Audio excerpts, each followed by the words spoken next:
ఓం సమర్థ సద్గురు సాయినాథాయ నమః. శ్రీ సాయి లీలామృతం అధ్యాయం 18. 1908లో ఒకరోజు పండరి నుండి వచ్చిన కృష్ణజీ నోల్కర్ చావడిలో ఉన్నాడు. బాబా శ్యామాతో ఆ ముసలయ్యను దునివద్ద స్తంభాన్ని పూజించుకోమని చెప్పు అని అతను చెప్పి రాగానే, మీరంతా కూడా చేసుకోరాదా అన్నారు.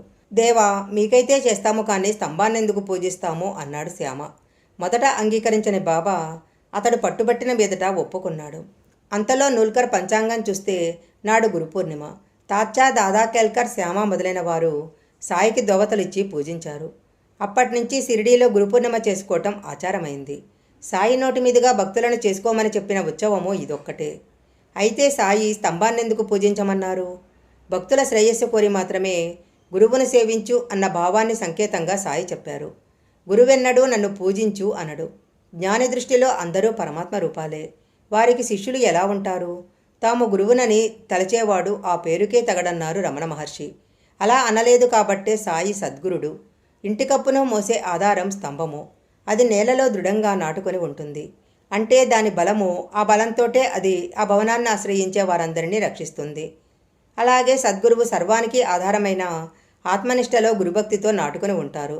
అంటే గురుభక్తి రూపమైన ఆత్మనిష్ట వలన గురువు కూడా తమను ఆశ్రయించిన వారిని రక్షిస్తారు.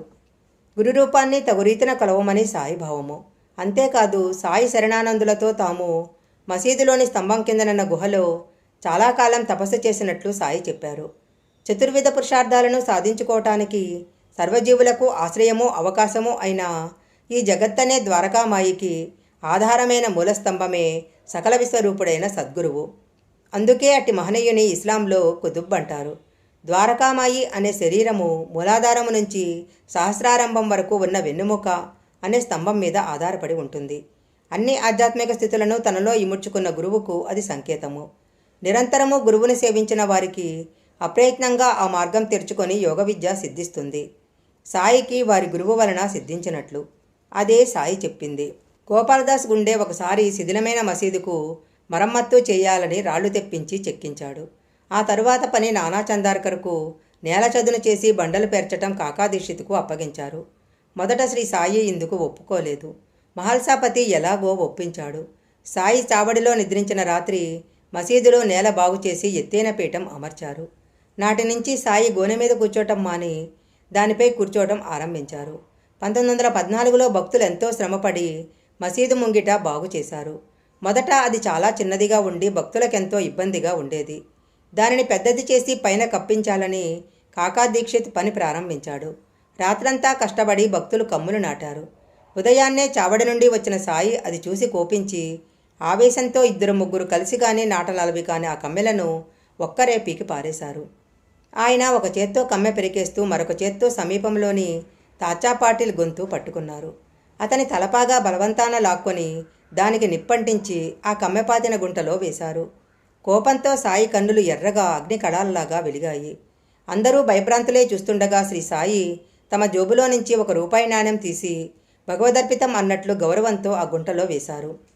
అంతసేపు ఆయన తాచా గొంతు విడిచిపెట్టలేదు. తాచా భయంతో వణికిపోతున్నాడు. అతనికేం జరగనున్నదో ఎవ్వరికీ అంతుబట్టలేదు. జోక్యం చేసుకోవడానికి ఎవ్వరికీ ధైర్యం చాలలేదు. చివరకు ధైర్యం చేసి వారింపజూసిన బాగోజీని బలంగా నెట్టి అతని మీద ఇటుక ముక్కలు విసిరారు సాయి. కొంతసేపటికి ఆయన శాంతించి ఒక భక్తుని దుకాణం నుంచి జరీ తలపాగా తెప్పించి తాచా తలకు చుట్టారు. అది చూసి భక్తులు ఆశ్చర్యపోయారు.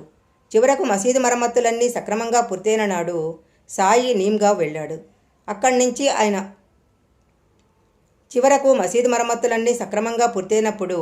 సాయి నీమ్గావ్ వెళ్ళారు. అక్కడి నుంచి ఆయనను భక్తులు మేళతాళాలతో ఊరేగింపుతో పునరుద్ధరించిన మసీదుకి తీసుకొచ్చారు. ఆ కట్టుబడి పనిచేసిన వారిలో కొండాజీ, గాబాజీ, తుకారాం అనే 3 సోదరులు వడ్రంగి కుటుంబానికి చెందినవారు ప్రధాన పాత్ర వహించారు. శ్రీ సాయి లీలామృతం అధ్యాయం 18 సంపూర్ణం.